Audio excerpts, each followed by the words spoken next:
Hello everyone, if this is your first time to my channel, hey, how's it going? Welcome to my channel. My name is Emily and today I am going to be bringing you another spooky Saturday. So go ahead and get your conspiracy caps on and let's go ahead and get right on into this.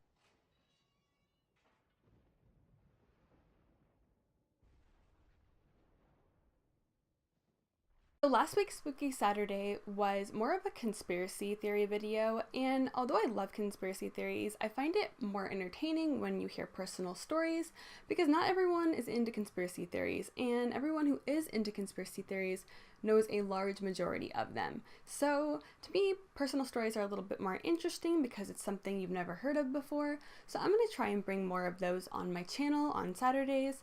And I have a library full of paranormal stories, so I got lots of stuff for you here. So if you are interested in hearing those every single Saturday, go ahead and hit that subscribe button down below. And without further ado, let's go ahead and get right on into the story. This all takes place in 2015. I was 19 years old and I was getting my very first apartment. And I was getting my apartment with some roommates in an apartment complex that I had been to many times before, where other friends that I knew lived, and we were just gonna move in together and, you know, be adults and pay rent and do adult stuff that I wish I could go back and not do now. Nonetheless, we were excited to be full-fledged adults, to say the least, and we were hopeful that things would go well, but unfortunately at that time, my life wasn't exactly the best, and things just weren't the greatest for me. Things are amazing now, but back then things just kind of sucked, and that's just how it was. So we moved in 2015, and immediately after moving in, the apartment felt weird and felt dark and heavy, if that makes sense. You know when you walk into a room and you get this heavy feeling that someone's just pushing down on your shoulders, and you just feel tired, and you didn't feel this way before, but you just walk into this room and all of a sudden, boom, you're a slug. Like, that's basically what the effect of the apartment had on us, and that could just be because it was a new place. It took some getting used to. You know, people react differently to change and to being in new surroundings, and that's basically what we all thought it was.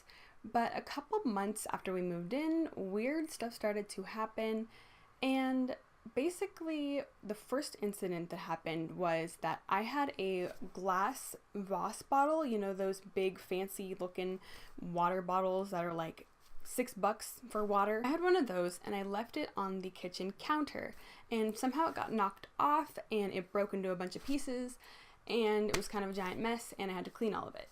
I cleaned up the majority of the pieces that I could find. Obviously, you're not going to see every little thing, but for the most part, I cleaned up everything, especially the big pieces. Keep that in mind. And when this bottle broke, it was October of 2015. I cleaned up what I could, and it only broke in the kitchen. And now our kitchen was right here, the dining room was right here, and then there was a door separating the bedroom from the living room and kitchen scenario up front. Basically past the door was my room and then a bathroom. So there was no way that a piece of glass should have gone through the closed door into my bathroom. In December 2015, 2 months after it happened, when all the glass should have been gone, and there's no reason why a piece of glass should have gone through the door into my bathroom, I was in my bathroom and I was going to take a shower, and I looked down to like step into the bathtub, and there's a big ass piece of glass this big. I'm not kidding. I swear on my life, this big. You know the bottom of a water bottle, how the bottom is rounded? It was like a little corner of the rounded bottom of the bottle, and it was right in my path where I was going to step. Now keep in mind, I had been in the bathroom a bunch of times before. There is no freaking reason why that piece of glass should have just traveled through the door, the closed door, and just landed in my bathroom right in plain sight and stayed there unnoticed for 2 months. Like, dude, I was walking around that bathroom like no freaking other, okay? No piece of glass there anytime previously. So I just thought, okay, that's weird, but whatever, I'll just throw it away. A couple weeks later, I can't remember exactly how long it was, but I remember it was pretty close to the time where I found the piece of glass in the bathroom. I was going to sit down on the couch, and in plain sight where I was about to sit, there was a tiny little piece of glass about this big from the Voss bottle. It was obviously from the Voss bottle. It had the same thickness as the Voss bottle. It was clear like the Voss bottle, and we hadn't broken anything else in the house since then. So I don't know about you, but if I wouldn't have picked that glass up, that piece of glass would have went right into my butt, and that would have felt horrible. So I am very, very, very thankful that I saw that piece of glass and I did not sit on it, because that does not sound like a good time. But that's when I realized that, okay, dude, things are weird. That is weird.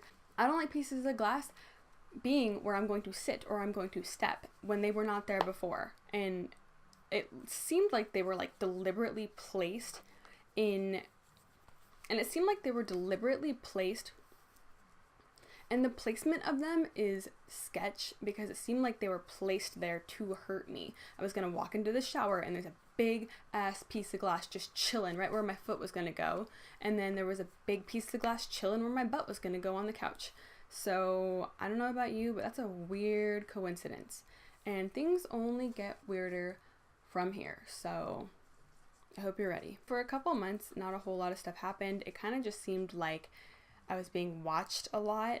It seemed like there was someone there when there was no one there. Like, I'd be home alone, playing Grand Theft Auto, eating my popcorn and my ice cream, and I would like turn around and look behind me because it felt like there was someone there.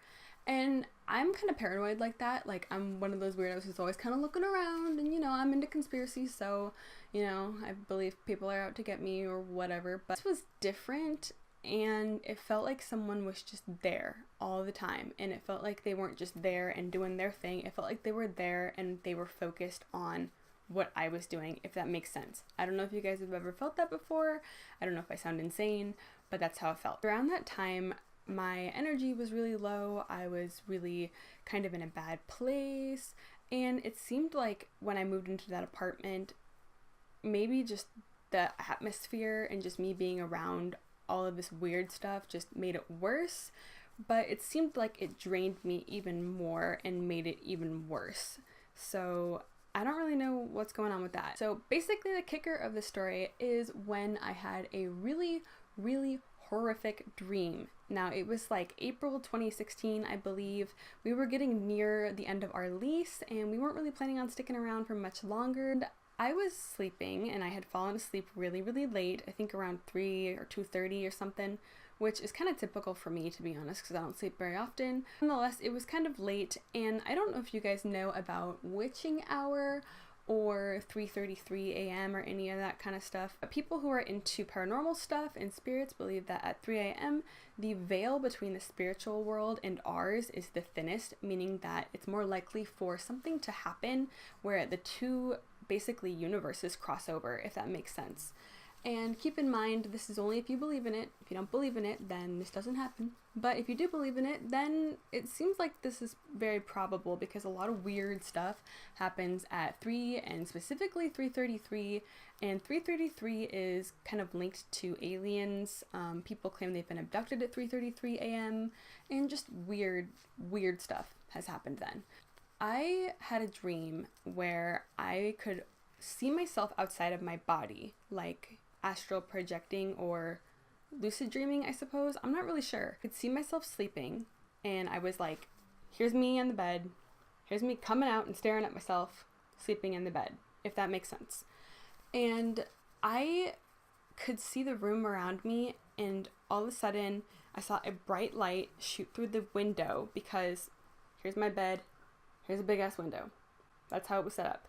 And I could see a bright blue light shine through the window. This is going to sound freaking crazy, but I couldn't physically see aliens coming for me, but it was more like I could see them out of the corner of my eye, and there was something there, and I want to describe it as, you know, the very typical gray Martians.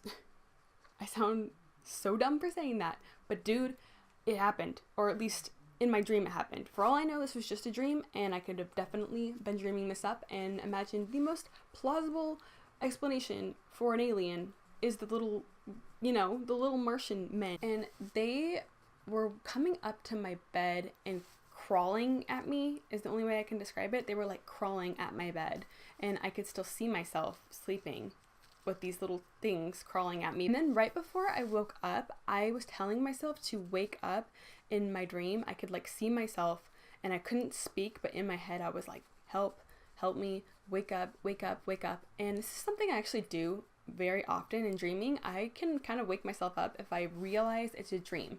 I don't do it all the time, but sometimes I'll be dreaming and I'll be like, wake up, dude, this sucks, wake up, wake up. And then I will actually wake up and I'll remember telling myself in my dream that I woke myself up. I don't know what that is. What is that? So in this dream, I was telling myself to wake up, and I woke up crying and screaming and freaking the F out. And I look at my phone and it's 3:34. 3:34. That's weird. I was just like, nah, I'm done with this place. This is weird. This is not normal. Even if it was just a dream, even if somehow the glass thing was a coincidence and the weird feelings and the creepy just feelings all around the apartment was just all a coincidence, I still don't want it. I don't care if it's a coincidence or if it's aliens or if it's something weird or like a ghost or something. I don't want any part of that. So eventually I moved back to my mom's house and everything kind of just stopped. The feelings went away. I feel so much better now. This was a while ago, but it was almost like an immediate thing. Like I went back to my mom's house, everything started to go back to normal. I didn't really feel like a weight was on me anymore, and it's so weird to think about that because that means that there was probably something there and I lived with whatever that was for a year. Just chilling in my house. And he didn't even pay rent. As you can see, in my first Spooky Saturday, I mentioned how my first story was going to kind of match up with this one. I said that I had another story that happened a couple of years later that may or may not be related. And the only thing that is kind of related with this is the weird light coming through the window. That's it. I don't know. I don't know what's going on with that. Is that aliens? Is that me just being weird? Maybe that's just something I dream about a lot. That's why I wanted to share this story. If you have any thoughts, any opinions, go ahead and leave it down below. A lot of people were really kind of vocal and gave me interesting theories and just talked about interesting stuff in my last video. So go ahead and leave it down below. I want to chat with you. I want to converse. Let's talk about aliens, or let's talk about aliens being fake. I don't know. But if you did like this video, I do hope that you consider subscribing to me. Like I said earlier, I have all sorts of conspiracy stuff coming up and paranormal stuff, and for the majority I also do a lot of makeup stuff, so go ahead and subscribe down below if you are interested in those types of videos. You are having an absolutely amazing day wherever you are, and I hope to see you next time.